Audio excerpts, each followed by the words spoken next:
Statistically, this is through Barna and some other things, statistically, out of all United States Christians, all Christians in the U.S., 75% of them have 9 or less spiritual conversations in a year. Right? In the last year, I had 9 or less spiritual conversations, and spiritual conversations being defined very broadly. Literally just a conversation about your faith or your lack of faith. Right? So literally talking about almost anything spiritual. Like, what do you believe, Clark? What do you believe? Or why don't you believe in this or that? That's all it takes. That's a spiritual conversation. 75% of Christians have had 9 or less of those conversations in the last year. But the interesting thing, the flip side of that statistic, is that out of the people who have had spiritual conversations, and this is a statistic of Christians and non-Christians, out of everyone who has had a spiritual conversation, Christians and non-Christians, 90% of them are glad that they had that conversation. So nobody's talking about faith, but the people who do talk about it, whether or not they know Jesus, they are so glad that they had those conversations. And I just thought that that was a fascinating statistic that speaks to what we are talking about here. That people are ready. They want to talk about what's going on in their lives. They want to talk about the lack of purpose they feel in their jobs, in their families, with their friends. They want to talk about the ultimate meaning in life, right? They're glad they're having these conversations, but they're happening at an alarmingly low rate. And I think that speaks to our myths, right?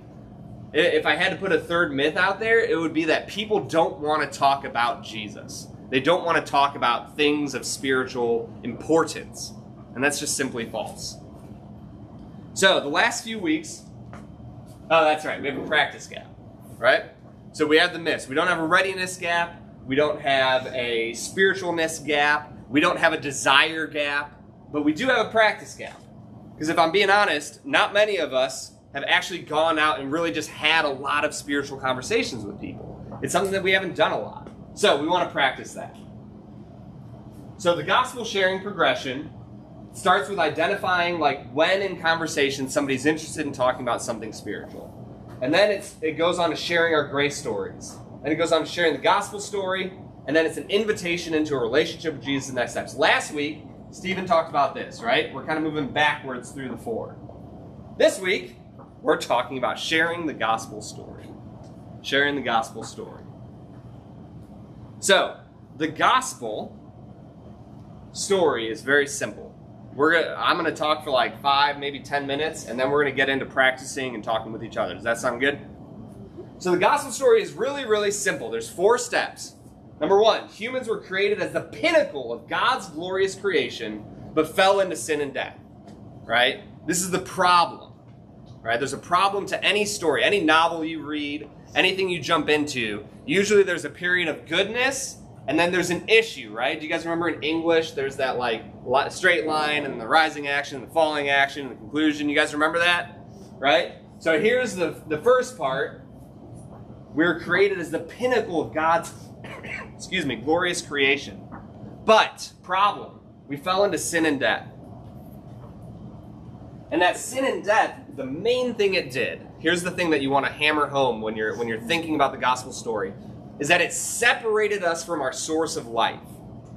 Right? Do you guys remember the falling plates video we did probably 2 or 3 months ago? I think there's a specific part of that video where they show a computer that's plugged in and the battery is full and it's charged and you're good to go, and then they show that charger being unplugged, right? And then throughout the rest of the video you see the battery getting lower and lower and lower, right? That is what happened with sin and death. Our batteries are getting lower and lower until we die. And unless we re-plug back into that source of life, we're not going to ever get a new, fresh charge. Right? So this is the problem. Number 1, we were created, fell into sin and death. Number 2, God decided to fix this by entering into creation himself in the form of Jesus and dying on behalf of his beloved humans. Right? That he decided that, you know what? I want to be in relationship with my creation. I don't want to see them wallow in this place of misery and sin and death and separation. And so I'm going to take matters into my own hands. And I'm going to come on down. So, problem, solution. Number 3, he rose from the dead, right? Jesus died on the cross for our sins. He rose from the dead, proving his power and victory over death, right? That if the big problem is death and separation, by rising from the dead, he proved he's not just another human, right? He's not just another false Messiah offering something that's not actually going to affect our lives. That when he rose from the dead, that we now know that this is a man we can trust, that his word was true. That because he predicted his own death and resurrection, all the other stuff he said has to be true. And number 4, and I think this is the most important part, that we have free access to a restored relationship with God, and we have an opportunity to share that with others. Right? That's the good news. That is the good news of the gospel. And if I had to really sum it up even more than this, right? This is pretty simple. We were created and we fell away from God. God decided to save us. He rose from the dead, proving that he could save us, and now we have free access to him. Right? That's the gospel, put very simply. But if I had to put it even more simply, I would say this. Things aren't the way that they should be. Right? How many of us look around the world, right, shall we? You look around and you see, whether it's big picture, you look at governments, you look at universities, you look at all these big powers that have control over other humans' lives, and you see corruption, right? You see people use power for their own benefit rather than the benefit of others, right? So on these big macro levels, we see people abusing others through systems of power. And then even in the micro level, we look at our relationships. We look at how husbands treat their wives. We look at how mothers treat their children. We look at how all these different relationships can just be so harmful, right? Like Ruth, we were just talking this morning about you were working in Franklin County as a social worker. Did you see any interpersonal relationships that probably were abusive? Just 1 or 2, right? Right? Like we all know about this. We know that there are places of difficulty where people aren't caring for one another. And we look at it and we don't have to know Jesus. We don't have to know Christianity. We never have to have stepped into a church to know, man, something ain't the way it should be. This world isn't quite running the way that we all have a feeling it should be running. There is darkness in this world. You know, this is something that we've talked about in our small group a lot, right? We spent a whole week on the doctrine of sin. And we talked about how sin is simultaneously it's bad choices that we make, but beyond that, it's a kingdom of darkness. It's a kingdom of corruption.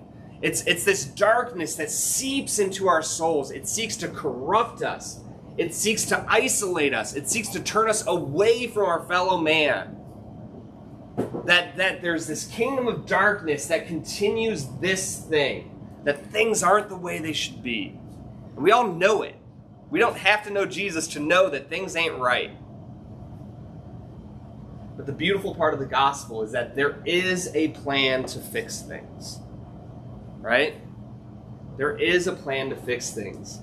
That these barriers that sin has erected between us, and we have helped build, that these heinous type things that humans have done to one another, there's a plan to fix all of that, and we are an integral part of it. That Jesus Christ stepped into the picture and he dealt the final blow to death. That he offers us the gift of life, this well of eternal thirst-quenching water that will never run dry. Right? In John chapter 4, where we're talking about the Samaritan woman, Jesus said to her in verse 13, "Everyone who drinks of this water will be thirsty again." You see, he's pointing out the problem. Right? This water will never bring you true life. It'll sustain your life for a little bit, but eventually you're still going to die. He identifies the problem. Things aren't the way they should be. "But whoever drinks of the water that I give him will never be thirsty again. The water that I will give him will become in him a spring of water welling up to eternal life." Right? In verses 13 and 14 there, we see this. Things aren't the way they should be. Death has entered the world. The things that should give us life do not sustain us forever. But there's a plan. I have a water. I have a well, a spring of eternal life that will well up within you and will bring life to all the places around you. One of my favorite illustrations in the entire Bible is when a prophet is at the temple. He's shown the temple of God. And there's water running out from the temple, right? And everywhere around it is dry, desolate land. And anytime you're in the Old Testament especially, and you see it talk about like a desert, a desolate land, what they're referring to is the drying up of the Garden of Eden, right? If the Garden of Eden represents life, it represents relationship with God, anytime you read about the desert, it means that's gone. It means that they're literally talking about that Garden of Eden shriveling up. And this metaphor, this image, talks about how the water of life proceeds from the temple of God's presence and brings life to everything around it. And that is the good news. And I'm using a lot of illustrations today because I think when we are evangelizing, I think when we're telling people about the gospel narrative, the gospel story, stories are so powerful. Imagery is so powerful to explain this, right? I think this is the easiest way to start a conversation with somebody. When you're talking with somebody at work and they're complaining about, why does our manager do this way? Why do customers have to be so crappy? Why do we have to do this all the time? Why do we do it over and over? It's so easy to fall into complaining. And we don't have to complain with them, but we can say, yeah, it just feels like things aren't the way that they should be, right? And that's it. That's the easiest thing for somebody to connect. Yeah, you're right. Things aren't the way that they should be. Maybe that'll lead into a conversation about your specific job and, how it could be better there. And I think that's a great conversation to have. But at some point, it can turn into a spiritual conversation. And in those spiritual conversations, it is so powerful to have these metaphors, these illustrations of God's gospel. The good news that Jesus Christ died for our sins and things don't have to stay the wrong way. So today, we're going to go through a few different gospel illustrations. And whoever wrote this, I apologize. Good job. We're gonna wipe it off. Brad, good job. Oh man, I think that's gonna stay there. That's okay. It will be a reminder of how good a job. Oh man. Oh man. Oh man. Oh man. So. Good job, Brad. So the bridge illustration. Has anybody heard the bridge illustration before? It's probably one of the most common gospel sharing illustrations out there, all right? So, we've got us, and we've got God, right? And at the beginning, we were together, right? There's nothing separating us other than my name in between us. There's nothing separating us from God, right? There was nothing there. It was us and God, and we lived in harmony. And that is the way things should be, right? Things aren't the way they should be. Well, back in the day, things were the way they should be. We were living in relationship with our source of life. But something happened, right? And all of a sudden, there's a barrier between us and God. There's a barrier between us and God. And all of a sudden, we can't get to Him anymore, right? If we were little humans on this side of the cliff, we're like this big, right? And we're trying still to get to our source of life, right? How many of you guys did the project when you're in 3rd or 4th grade where you made a little box and you put the little walls and you put a plant in one side and the plant would grow through the box to get to the light? You guys know what I'm talking about? Am I the only one who did that? All right, well, you guys have all seen a plant grow towards the sun, right? That is what we as humans are trying to do. We're trying to grow towards our source of life, towards the sun, right? And so we're running towards Him. We're running towards Him. But guess what? We can't jump that far. And so we kind of fall off the edge, right? And unfortunately, this gap here, it leads to death. And the ultimate purpose of humanity is to be in relationship with God. And so we are desperately going to try to chase after God in different ways. And unfortunately, remember that power, that kingdom of sin and corruption I talked about earlier? That will tell us that other things are worthy of our love, are worthy of our attention, our purpose in life. Money, sex, power, relationships, books, learning, knowledge. It tells us that all of these things will satisfy the longing that our heart truly has for God. But unfortunately, we have no way of getting to God in our current state of separation.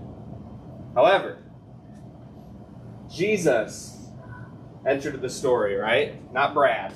I am not the bridge. Jesus is the bridge. between us and God. This looking familiar now? Most of you guys have seen this before. Right? That Jesus entered into the picture, that he said, I can't stand for this anymore. I can't stand to see another human being wallow in their sin and fall into death. And so he came as in the form of a man, died on a cross, and created a bridge between us and God. Right? That is the bridge illustration. And it answers the question, who can bridge the gap between us and God? Who can bridge the gap between us and God? The next ones, we will not have an illustration drawn out. This is an easy one. One of our mentors, Zach Mearcreeves, talked about the power of a napkin illustration. That anything, any idea that you can draw on a napkin and communicate clearly the idea, and this isn't just gospel stuff, this is literally anything, right? If you're a Mark Zuckerberg innovator type person and you have really cool ideas, as soon as you're able to clearly communicate it on a napkin, you got something, right? But this is something you could draw on a Starbucks napkin and say, we're here, God is here, we're meant to live together, there's this barrier between us now. It's illustrated because things aren't the way they should be. We try to get to God, but now we have a way to get there through Jesus. All right, bridge illustration. Second one is a pirate ship. Has anybody heard the pirate ship illustration? Other than Stephen? Stephen is the one that pointed it out to me. You know why? Caraway pirates. That's right. So the pirate ship. The pirate ship is a fun illustration that talks about our life, all of our lives, as if we're on a ship, right? And the captain of the ship is sin. Our life is this pirate ship that has been traveling the oceans, pillaging and destroying. It's been causing shipwrecks. It's been stealing from other ships. It's always concerned about self, right? Stephen's smiling because I'm taking this farther than he ever took it. Right? We've been traveling the waters like Johnny Depp, right? Captain Jack Sparrow, only thinking of ourselves, only worried about ourselves. And we steal, kill, and destroy, right? But at a certain point in our life, we realize that all of these things we've been stealing, all of these things we've been taking from others, don't actually bring us joy. In fact, they're weighing us down. They're causing us to sink. They're knocking holes in the bottom of our ship. And we realize that if we keep following this pattern of sin and destruction, of theft, of pillaging, that there ain't no way we're going to make it through this life alive. And we hear about this captain that is willing to bring life into our lives, right? And when we invite Jesus, when we accept his offer of salvation, he comes into our life, he takes the captain that had been our ship, he takes sin, he throws it in the brig, right? Brig being the prison on the ship. And he takes command of our ship. And he moves throughout each room, repairing the things that need to be repaired, throwing the things off the ship that need to be thrown off the ship. And as he moves throughout our lives and slowly heals the wounds that we've caused to ourselves, that we've caused to others, he takes command of the ship. And instead of traveling these waters, killing and destroying and stealing, he brings life to others. He cares for others. He helps repair the other ships that are out there. Right? And we all have this beautiful opportunity to give over command of our ship from sin to Jesus. Right? That is our pirate ship illustration. That's a good one. And it's asking, who is the captain of the ship? Who is the captain of your ship? Right? And I think another second part of this that I really like of the illustration, if you're in the gospel portion of it, I think it's good to focus on the first part. And if they come to salvation and they move into it, I think you can also use the illustration that, guess what? Sin is still in the brig of your ship, right? It's still in the prison, and it's still shouting orders. It's still shouting what it previously told you to do. It's still saying, go steal from that person. They're weak. You can take from them. Don't take that from them. You need to fight back. And we have a choice. Are we going to listen to the new captain, or are we going to listen to the old captain, right? The pirate ship metaphor, I just absolutely love.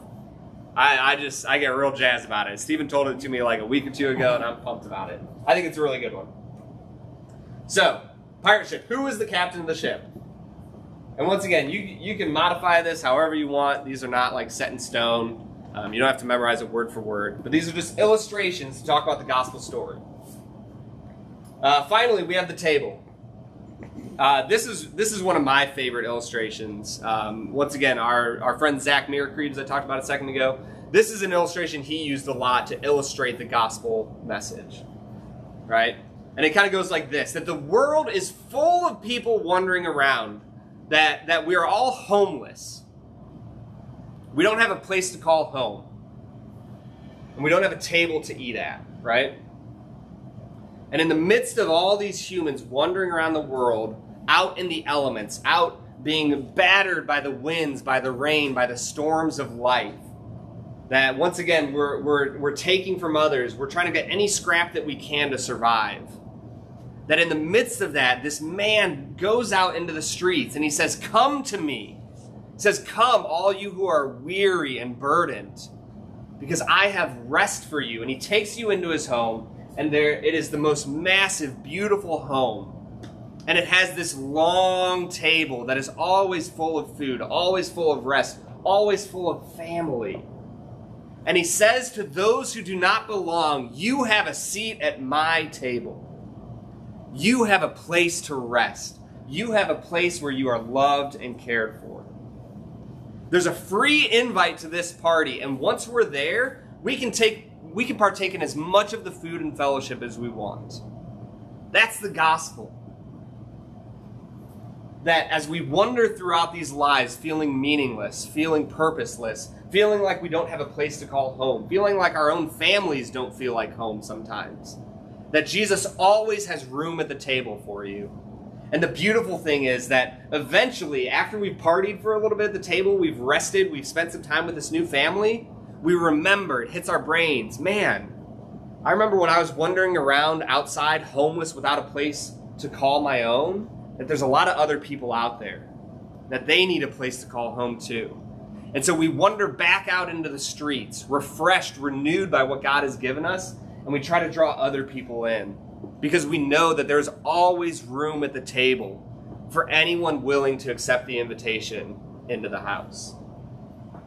So the table answers the question, who is invited to God's home? Who has a place to belong? And the answer is everyone.